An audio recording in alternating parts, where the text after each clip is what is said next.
Hello, this is Stephen Nojiri, and you have arrived at the channel Samurai Upasaka. And what is Samurai Upasaka? Well, this channel has branched off of another channel named Samurai Traditions of the Tada Genji. The link is in the description. Now that channel focuses on the totality of the traditions of the Tada Genji and the Kusunoki tradition and the Jingunden tradition, as Tada Genji, Kusunoki, and Jingunden are all interconnected. Now that was the original channel, basically teaching samurai traditions of this cluster. However, this channel, Samurai Upasaka, this channel will focus primarily on the Buddhist-based religious aspects. That is, it will focus on explaining, now not teaching, not transmitting, simply just explaining Buddhism and concepts of Dharma. And now, while references will be made back to the Tada Genji tradition and the Kusunoki tradition and the Jingunden tradition and the documents of those traditions, which is the main focus of the original channel, the focus of this channel will remain on trying to explain Buddhist ideas, Buddhist teachings, Buddhist concepts as a whole, and not limiting the discussion to just what relates to Tada, Kusunoki, or Jingunden ideas. So what is in a name? Why is the channel named Samurai Upasaka? Well, as many of you are probably familiar with the term samurai, it means servant or retainer or attendant. It specifically refers to a servant or an attendant of the imperial court, with the military focus going from the emperor to the samurai via a shogun. It's what's known as unity of command. And so basically you have a member of a warrior family, a bushi, and they serve as a retainer, as a servant, and that role is called samurai.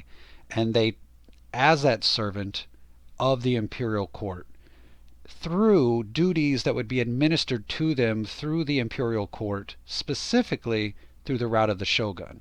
So basically, from the emperor and the court to the shogun to the samurai.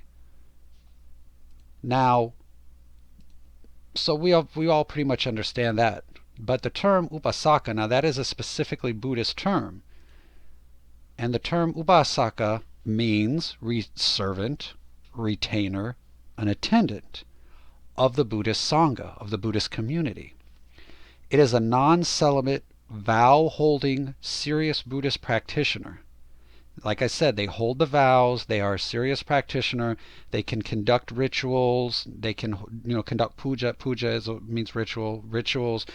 They support the monks and nuns, they attend to the monastic community needs, etc., etc. They are essentially the non-celibate counterpart to the monks and nuns.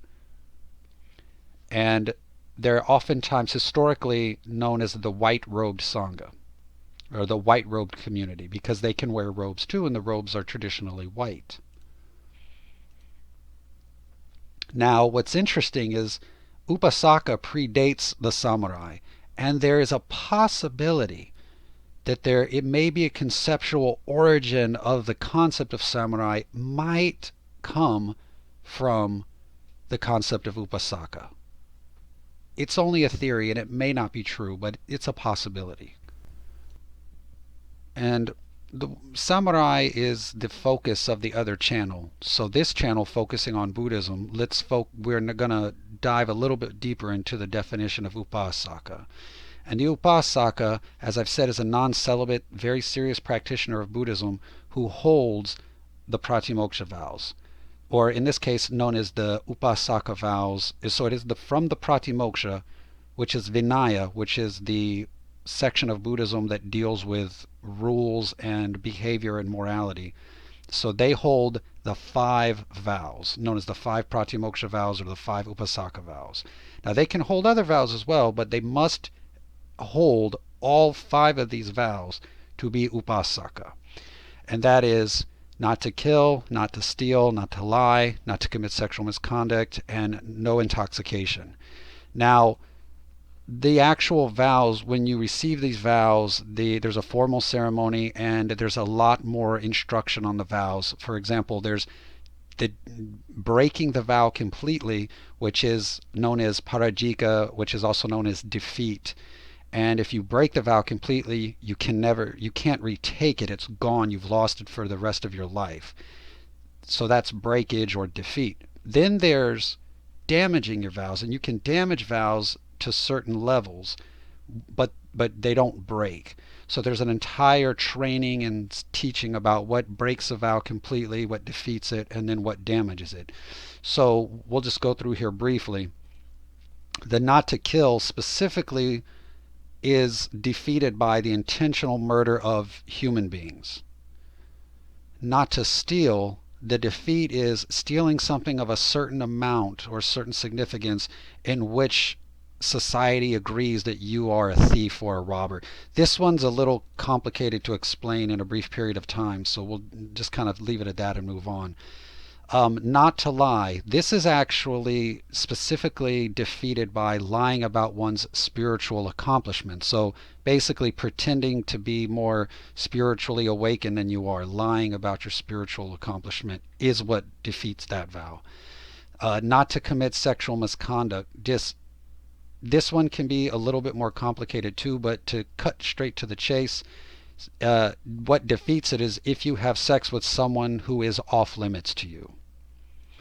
And then number 5, no intoxication, specifically defeated by intentionally getting drunk or intentionally getting intoxicated. So as I said, the Upasaka may also hold bodhisattva vows and they may also hold tantric vows, but specifically the term Upasaka is in a direct relation to holding these 5 vows. So let's get back to the samurai part. In the pre-samurai times of Japan, when Buddhism is first coming to Japan and the samurai are not yet established, you do have non-celibate, meaning non-monastic, non-celibate Buddhist practitioners who held these vows and they conducted rituals and pujas, and they were known as ubasoku, which is the Japanese way of pronouncing Upasaka. If those ubasoku were well trained in advanced rituals and esoteric rites, they also sometimes were called ubasoku zenji, which is basically the Upasaka aesthetic or the Upasaka wizard or something along those lines. This was also similar to a non-celibate yogi. You think of, like mantrikas or nakpas from like Tibet and Bhutan, these long-haired, non-celibate Buddhist yogis wandering the countryside, doing rituals, etc. That's what these Ubasoka Zenji were at this point in Japanese history. Now, this term, Upasaka Zenji, would eventually merge with another term, hijiri, and that referred to vow-holding non-celibate Buddhist practitioners as well. And it's actually from these Upasaka or Ubasoku Zenji, from these Upasaka or these hijiris, whichever term you want to use, from them would come not only these sort of yogic-like figures of older Japanese Buddhism, but you also got basically Shugendo came from this as well. To cut to the chase, Shugendo sort of branched off of this tradition. But over time, due to Japan's very interesting history of the Vinaya, which I covered on the Samurai Traditions of Tada Genji channel, with Saicho's doing away with the actual Vinaya and replacing it with Bodhisattva vows. It's a very interesting history. We'll leave it at that. But because you started to have lots of monks who didn't hold the Vinaya either, again, kind of an interesting situation, because these monks weren't holding Vinaya vows, then the hijiri became less and less relevant, because it used to be you had Vinaya holding monks and you had vow holding non-celibates. But then the monks were no longer holding the Vinaya, and the hijiri sort of, long story short, the hijiris begin to lose a lot of their punch. And eventually the term hijiri would just come to mean non-monks who basically cleaned and maintained the temple grounds. However, The original meaning of Upasaka, or you can say Ubasoku, was also very similar to the idea of the samurai, and that was they were a retainer or an attendant to a higher religious figure, meaning that within the Buddhist construct, you have the monks and nuns and who have the colored robes, and then you have the Upasakas who have the white robes, and the Upasakas are serious practitioners that can perform rituals and they hold vows, but they also serve the monks and nuns.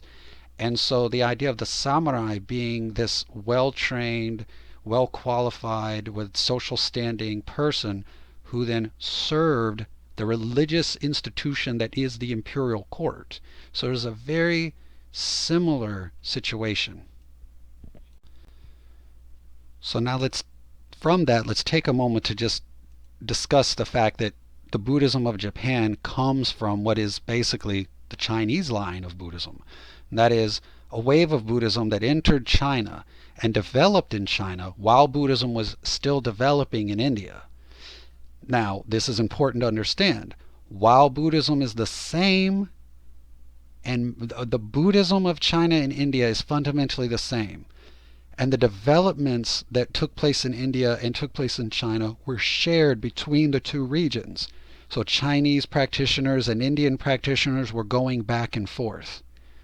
Chinese Buddhism still took on its own unique flavor. Okay? So yes, Chinese Buddhism has its own unique flavor, but it is still fundamentally co-arisen with Indian Buddhism, and they are both sharing the same fundamental tenets. But in Chinese Buddhism, this unique flavor absorbed Taoism. And now this is important because I've talked about this on the other channel. When you think of the way of the gods, people have this misconception, even the Japanese to this day have this misconception of this idea of Shinto, this pre-1600 idea of Shinto. There was no Shinto pre-1600s. It's Taoism. The way of the gods is Taoism. And this began actually in China. So in China, they blend Taoism and Confucianism, and they don't take Taoism and Confucianism and blend them into a three-pieced religion. No, they actually just condense it all into Buddhism. So the Chinese do not think, oh, we have this hybrid of Taoism, Confucianism, and Buddhism 3 in 1. The Chinese are thinking, this is Buddhism. It's just one. It's Buddhism. And this is the same idea that took place in Japan, where Confucianism and Taoism just fell under the banner of Buddhism. Shinto, which is really just Taoism, is considered part of Buddhism when you look into the historical record. In Japan, same thing in China. The idea that it was the Japanese who did this blending or bringing them under the banner of Buddhism, basically taking Taoism and Confucianism and just bringing it under the banner of Buddhism, the idea that this was the Japanese who did this first is not correct. The Japanese did this, of course, but this trend and custom of taking all three into Buddhism and thus making it all just one religion, Buddhism, not three separate religions, but just one, Buddhism, this actually started in China before it spread to Korea and Japan. So, what does this mean in regards to this channel? Why did I just spend 3 minutes saying all of this? Very simple. This channel will utilize Indian Buddhism as the primary starting point for discussing these dharmic concepts. This is what most people, in particular what we call the Northern Indian tradition, which is Buddhism as it found in Northern India, Pakistan, Bhutan. This is also the Buddhism of Tibet. Tibetan Buddhism counts in this Northern Indian tradition. The Tibetan traditions are what is known as Mula Sarvastivada, which is a Northern Indian lineage. They are not Dharmagupta, which is Chinese, essentially. So the reason I say this is, even though Chinese Buddhism is Dharmagupta, and even though China claims that Tibet is China, and there may be on some people's part an impulse to think that the Tibetan culture and customs is more associated with China or the Far East, as it were, the Tibetans did not practice Chinese Buddhism. they practice Northern Indian Buddhism. They practice Mulasarvasdevadan Buddhism. So they fall under Northern Indian Buddhism. And it's important to understand this because, well, for example, if you don't know, there are actually three major lines of Vinaya, or three major lines of the Buddhist vow lineage. You can almost think of this as the three major branches of Buddhism that exist. And that is Mulasarvastivada, which is North India, Bhutan, Tibet. This is where you see people with maroon colored robes. Then you have Dharmagupta, which is China, Japan, Korea, parts of Vietnam. This is like blue and black robes. Then you have Theravada, which is Thailand, Cambodia, Sri Lanka.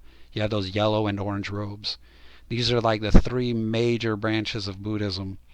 And so it's important to know where it falls in. So like, for example, Tibet is maroon robed. They're not black robed or blue robed because they follow Northern Indian tradition, not Chinese tradition.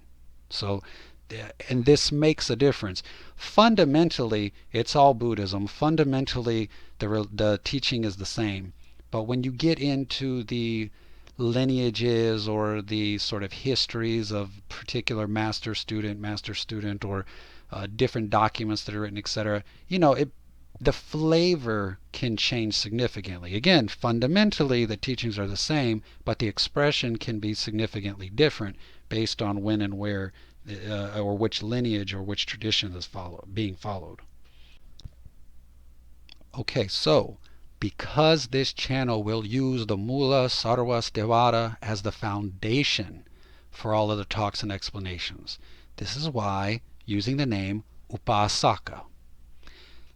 However, because this channel is a branch of the samurai traditions of the Tada Genji, obviously some Japanese Buddhism, in particular the streams of Buddhist tradition that are directly associated with Tada Genji, Kusunoki, Jingunden, will be factored into the explanations and discussions. And this is why samurai. So samurai, Upasaka.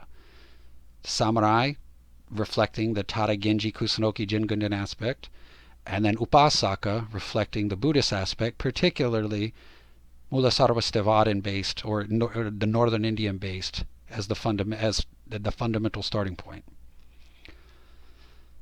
All right, so the primary foundation is Upasaka, and then once the foundation is set, then the addendum and the modifier is samurai. So you can think of it in terms of Japanese language, you can think of it as samurai no ubasoku, right? Samurai no being the modifier, ubasoku, so a samurai ubasoku, right?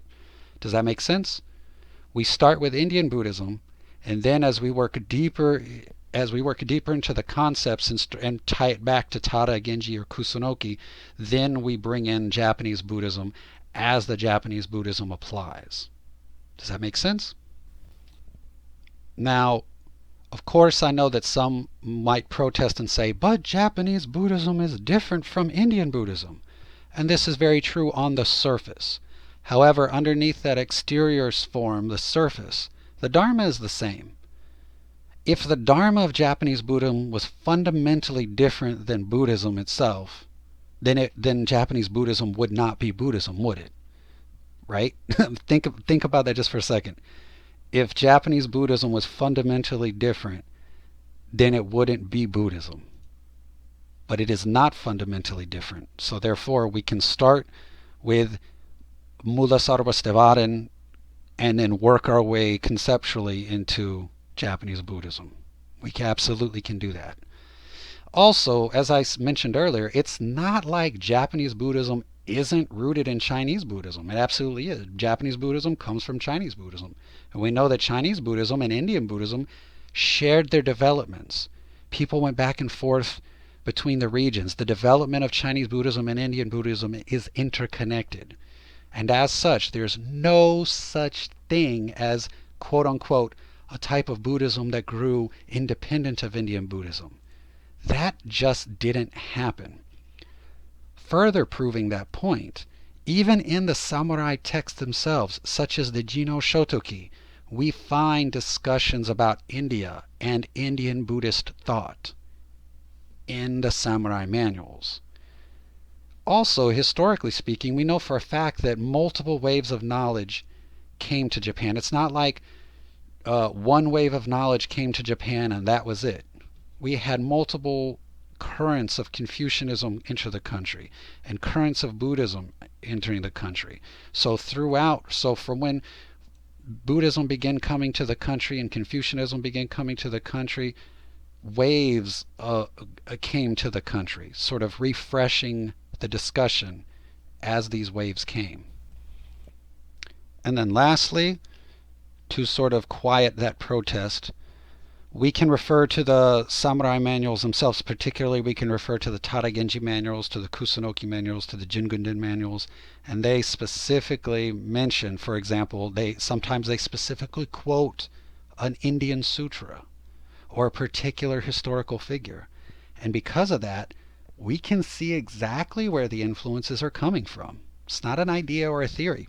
The text literally quotes these people, or mentions these people, or quotes this particular sutra. So if the Kusunoki tradition is quoting an Indian Buddhist sutra, then we have to accept that Indian Buddhism and Chinese Buddhism, rooted in the same source, they're sharing the same materials, they're sharing their development, and this shared development's ideas made their way to the samurai. For example, to the mind of Kusunoki, to the point where Kusunoki has a samurai tradition that quotes and uses particular sutras and ideas as the foundation for its samurai tradition. So, having said all this, hopefully the procedure of this channel is clear and makes good sense to you, the viewer. If you have any questions, concerns, please put them in the comments.